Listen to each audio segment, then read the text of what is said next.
Like clean air, clean water is a resource Americans take for granted. In stark contrast, contaminated water still causes disease and death for poor people in the developing world. Americans expect a clear, fresh-tasting glass of tap water wherever we go, good bottled water, especially since we pay for it, and lakes and rivers that are both fishable and swimmable. We're usually not disappointed. That's because a number of high-profile pollution cases that occurred in the 1960s and 1970s signaled the need for federal legislation to both ensure safe drinking water and to clean up our lakes and rivers. As a result, Congress passed two important pieces of legislation: the Clean Water Act of 1972 and the Safe Drinking Water Act of 1974, both of which have been amended and updated. The Clean Water Act controls discharges into waterways from industry and from sewage systems, and also from acid rain and surface runoff. One industrial cleanup involved the General Electric Company's discharge of industrial wastes into the Hudson River for over 25 years. The wastes contained a group of chemicals called polychlorinated biphenyls, PCBs, that contaminate fish and hence get into the food chain. The discharge of chemicals was stopped immediately after it was discovered, but it took years of controversy before the EPA ordered GE to clean the river by dredging the contaminated riverbed soil. While environmentalists discovered the problem in 1975, dredging didn't begin until 2009 and isn't scheduled to be finished until 2016.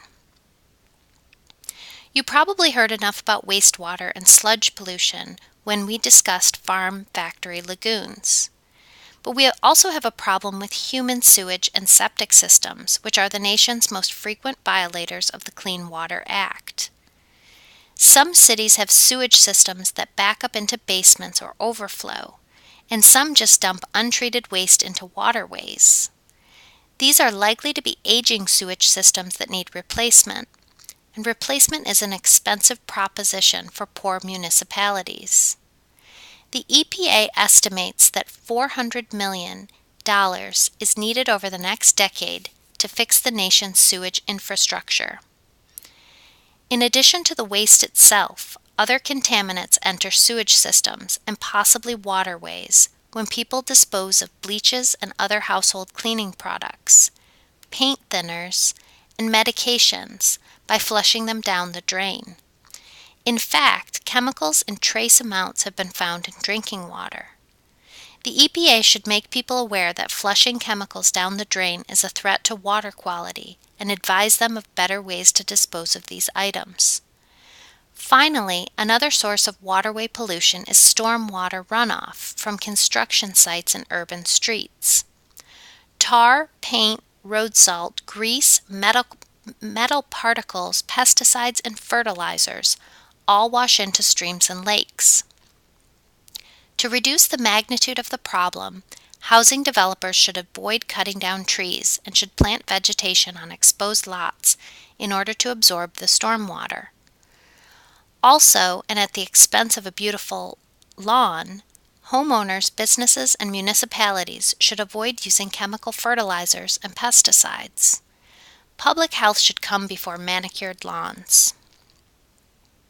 Safe drinking water laws have not adequately been enforced by state and local governments. In fact, 40% of all community water systems violated the Safe Drinking Water Act in 2008. Politicians are reluctant to enforce the law because they'd rather avoid bad publicity and the economic impact of fixing the problem.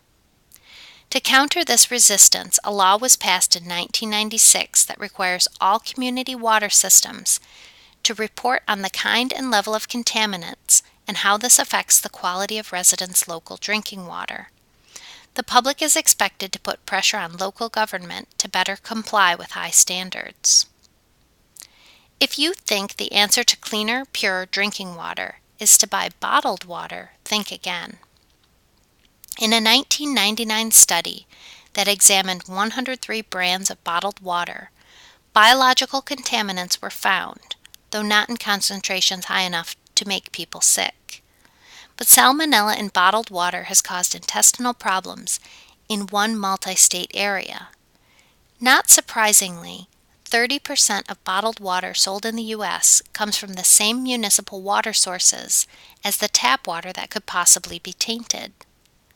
In addition, the plastic used in bottled water contains chemicals called phthalates that can leach into water.